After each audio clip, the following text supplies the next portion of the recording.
Hello, guys. Welcome back to my channel. My name is Ramses, and our guest today, very special guest, is Rifat Sungkar.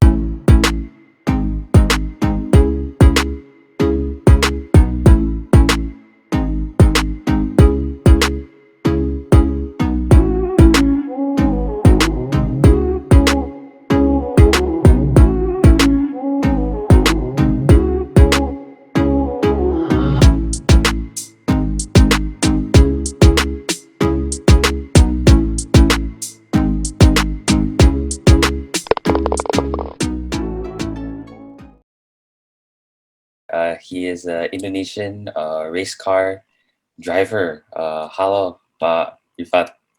Hello, How are Seth. you How are you? today? And hello, everybody. Yeah, hello, everyone. I'm doing good. Thank you very much.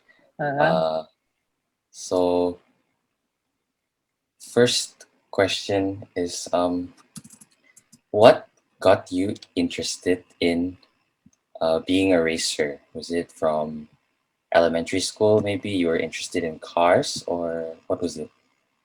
So, should I answer it in English or Indonesian? Terserah sih. Okay.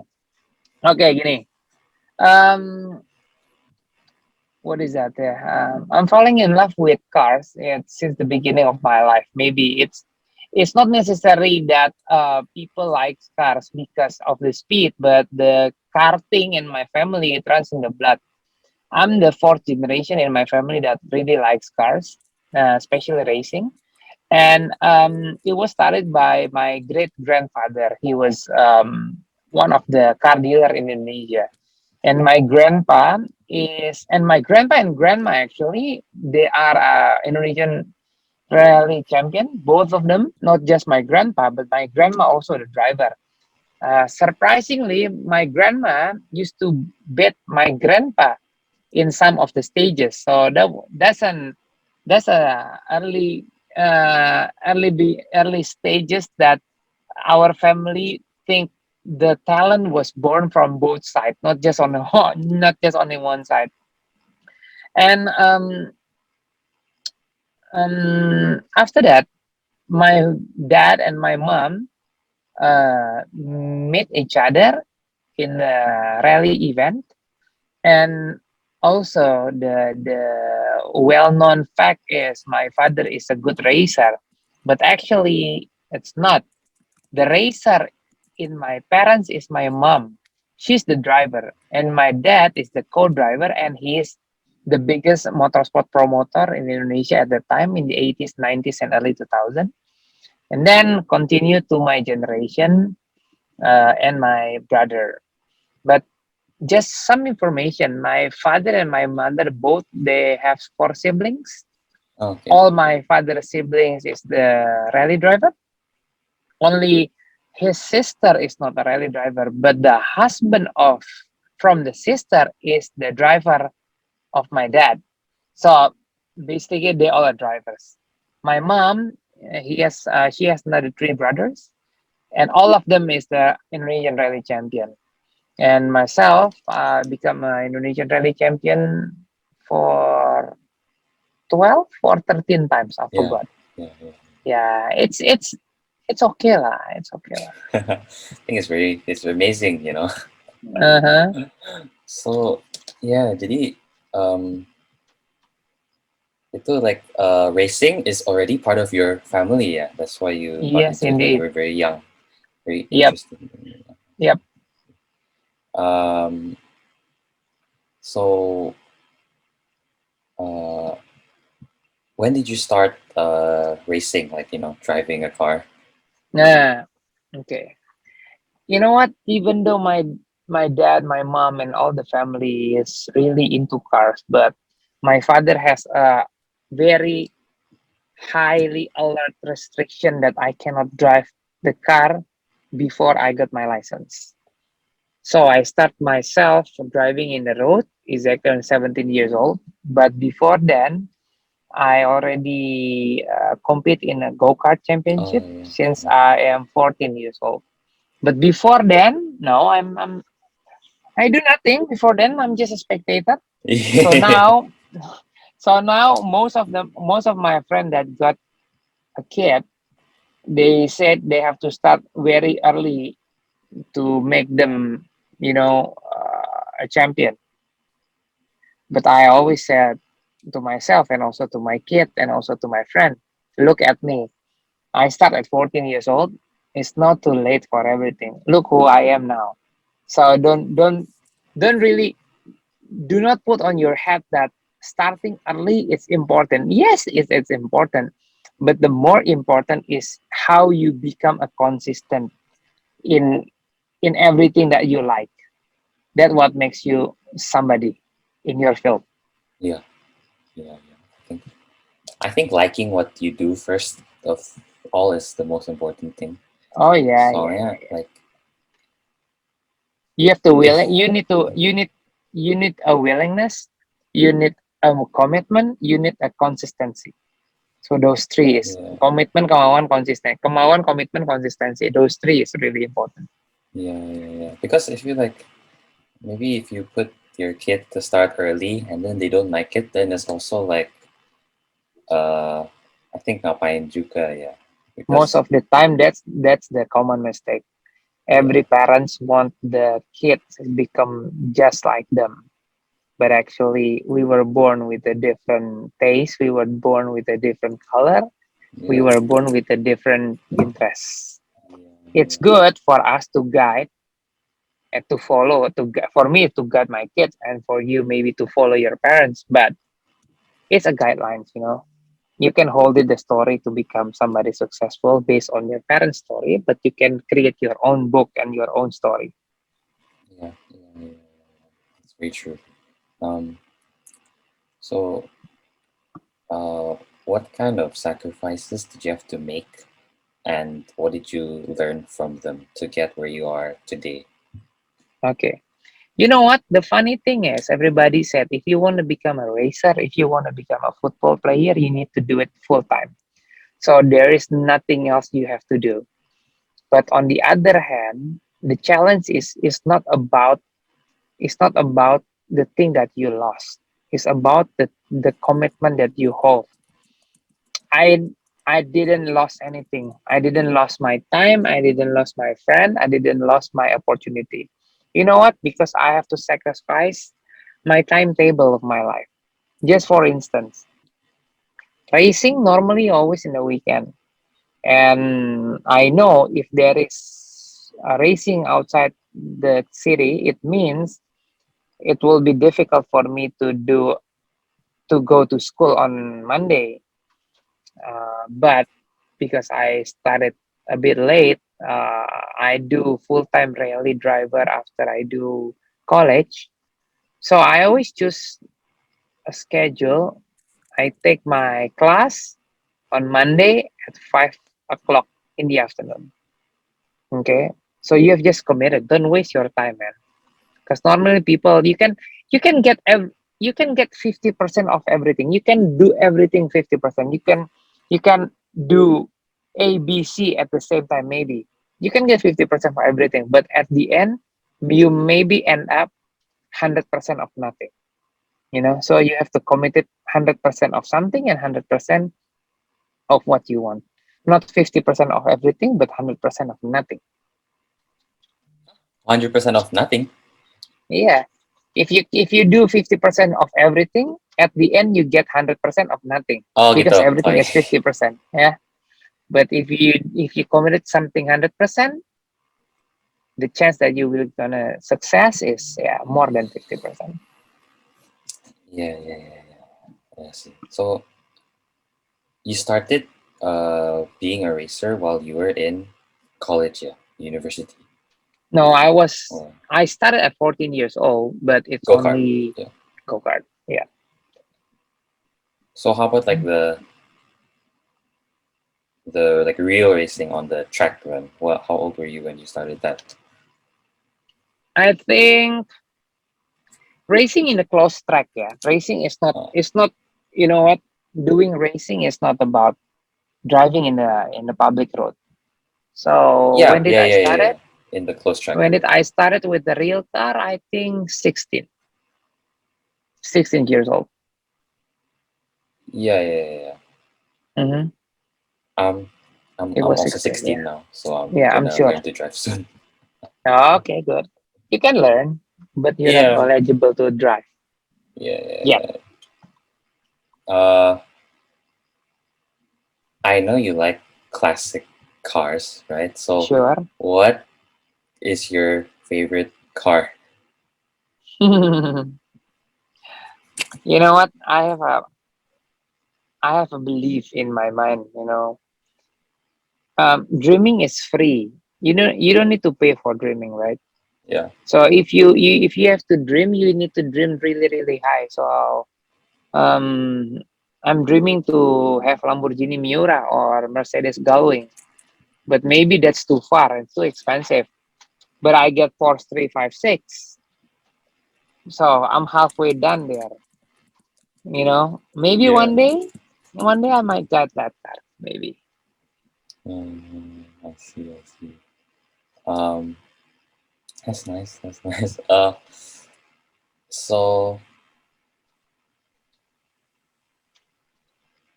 besides besides racing, what other Mm-hmm. hobbies and interests do you have? Hmm. My main interest is aligned with my hobby. Um, so my hobby, my interest is in line with my career. It's not hobby and interest. Okay. I'm interested in traveling, and what I like the most about rallying is I always go somewhere that I never been before. And most of the time, I will not be there if I'm not doing the rally.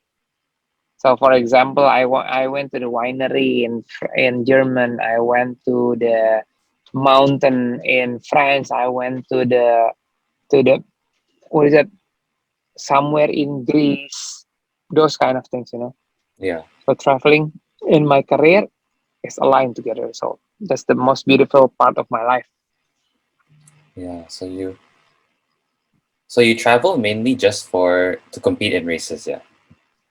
Yeah, in the past year, but recently, I mean, what I'm talking about recently is that maybe the last 5 years, Okay, yeah, the last 10 years, not just 5 years, because I've been doing this racing for the 25 yeah, years. yeah, yeah, In the last 10 years, I'm traveling, sure for racing, but also for the activity in Mitsubishi. Now I'm a brand ambassador of Mitsubishi Indonesia, and just for information, I'm traveling minimum before COVID, minimum 55 times flying per yeah. A year, year? Wow, but my main record is 91 times flying. So you know how many flight? That's 91 flight in a year. wow. It's a That's lot of quite amazing, flights. right? Yeah, Mm. yeah. So how about Gila juga. yeah, 91? Yeah. Yeah, that's my most. What year was that? 2018, 2017 or 2018. Yeah. Oh, okay. So it's pretty recent then. Mm-hmm. Neat. Uh, yeah, I think FND Gunawan is want to join also. Oh yeah, he's my partner. He's my Yeah, boss. yeah. Um,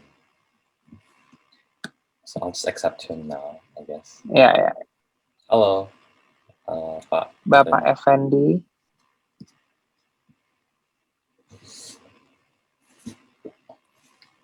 Um, so now in because of COVID and everything, Mm-hmm. what how much do you travel? Is it not a lot, I'm guessing? No, Not at all. none. You know what? COVID is like it's like a cut off switch in my life. From the really intense flying schedule to like zero flying schedule.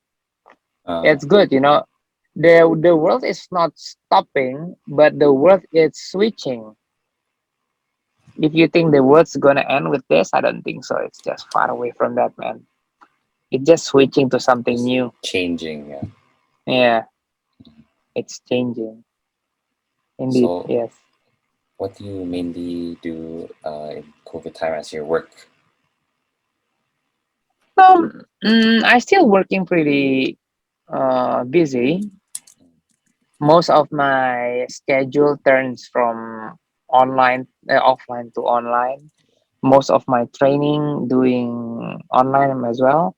I have a safety driving school called RDL, Rifat Drive Labs, and most of my clients also asking the same thing. Yeah. They still need to have a training, but they do it online. For racing, sure, I'm not doing racing for the last a year and a half. But just over last weekend, I won the first Indonesian Sprint Rally Championship again. For racing, while doing the COVID the last 1 year, we have a event. Me and my brother create an event. We call it Balap di Rumah, Um, and that race is a digital motorsport concept, yeah. which is we have to use computer with all of the steering and the rack and all the equipment. But surprisingly, the enthusiasm of competitor was really amazing. We're doing it since last Ramadan, and this is our second season in the second Ramadan. We thought this is gonna be like 30 to 40 maybe competitor, but we end up with 115. This weekend is about 120. And the crazy thing about it is all the racers cannot beat the gamers. So we have Like an Sonya, it's like simulation, yeah. Simulation like yeah, it. yeah, yeah. It's a real driving simulator. Yeah. Gran Turismo, Assetto Corsa. Yeah, yeah. We do we're doing it live in YouTube as well. So And right. every time we do qualification, race, and something else, we do it online and live in YouTube. So It's good. then you say that the gamers, like the Mhm. racers, the real life racers cannot beat the gamers. Cannot. No, no. You know what? All the racer has a deep feeling about what they're doing. If there is a moment in racing, they always think like split second, and they always think, okay, how much money should I pay for the damage? But the gamer never had those feelings. Oh yeah. No matter you hit something, you just hit it. It's different. It's sometimes we have a different reflect. We have a different reaction compared to gamers. But those gamers was really really good in driving. And myself, I learned a lot from the gamers. And there's a funny story. One time I went to one of the race, we call it rally di rumah. At the time there's a rally game, and the one who won the event is 15 years old. And I Um, call him. I said, hey Moreno, can you teach me how to set up the car? You know what, after I hit that question, I'm smiling to myself. I said, am I doing the right thing? I'm 12-time Indonesian rally champion, and I'm asking how to set up a rally car. And then he yeah. also replied, Mas Rifat, are you sure you asked me that question? I said, no, I'm really like curious. What's in your mind? Because how come you beat me that much? And he tell me how to set up the car. And then another funny thing is the second question is, okay, hey, kamu pakai setir apa? What kind of steering do you have? Oh no, I'm just using the joystick. You know what? It's even disgrace myself, 2 times. Once I cannot set up the car. Secondly, I'm humiliate myself because I'm asking whether he driving with the most expensive steering, and he said no, I'm driving with the joystick. I say, okay, the world is changing. Okay, just accept it. Yeah. Jadi he's not driving with the thing, yeah. He's just driving with the joystick. No. Then he beat me by miles. Yeah, yeah. I think that makes sense sih. Soalnya what you said, when you're driving in real life, you need to worry about, not crashing. But then in the game, you crash, okay, restart, yeah. Mm-mm, mm-mm. We cannot avoid that feeling. As a real driver, you have to avoid and protect yourself. So if there is a moment, you need to react on how you help yourself first. But their reaction is different. Yeah, I see, I see. Uh,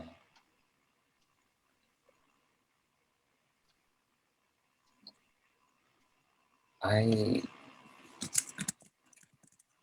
I guess last question. What kind of cars do you collect now? What kind of cars? Yeah. I have several cars. Okay. In rally cars, I have the new Expander AP4. In off-road racing car, I have three, if I'm not mistaken, two Pajeros and one like big buggies, the 750 horsepower buggy. Yeah. There's two drift car and a classic. I have the Porsche 356. I have an E-Type Jaguar, and I think I have a one Fiat 130 from my dad, from my grandpa. But yeah, it's not. You know what? If you're asking me how many collection do you have, I cannot answer that car as my collection. Oh. But I can assume that car is my partner, is my moving office, because I jump from one to another. So that's why I always spend myself behind the steering wheel, because steering wheel is my joystick, is my keyboard, is you know the way I live is behind the steering wheel. Okay. Okay. Um, Not last question. You when you do the race car driving, obviously, I think you had some people teach you, right? You had coaches. Yeah, So, what is the best piece of advice that you have gained from your coaches? yeah. Okay. The best advice is you need to fail so many times to become successful. In my career is, once if you want to step out from your class and move to another class, it means that you need to what did you call it, raise the bar, from here to there. When you raise your bar, you will accept a risk, a big risk. If the risk is worth it, you have to do it. Sometimes people want to show themselves that they are the best, but what they forget is, when they compete, the people who's really good is the people who already had mistake in the past, and that things you need to learn by yourself. So when you raise the bar, you know that you're gonna face a big risk, but that risk is going to lead you to a better position. So never Mm, ever give up. Okay. see, I see. And one thing, this is most important. No matter what, when you want to compete, not only in racing, when you want to compete anywhere, you have to you have to teach yourself to focus and look to the front. Yeah. The main problem is, if you think somebody else about somebody else, it means you give them 50% of your focus to them. My mindset is, I just want to see the finish line and let people think about me, because I get 150% of focus and power to be the leader. You know, when people think about you, you take their energy and put on yourself. When you Yeah. think about other people, you share your energy to them, and that's their advantage. I see. I In see. racing, there is no friend, man. They all enemies. But Yeah. after the finish line, they all your friends. Ah. Okay. Okay. Okay. Uh.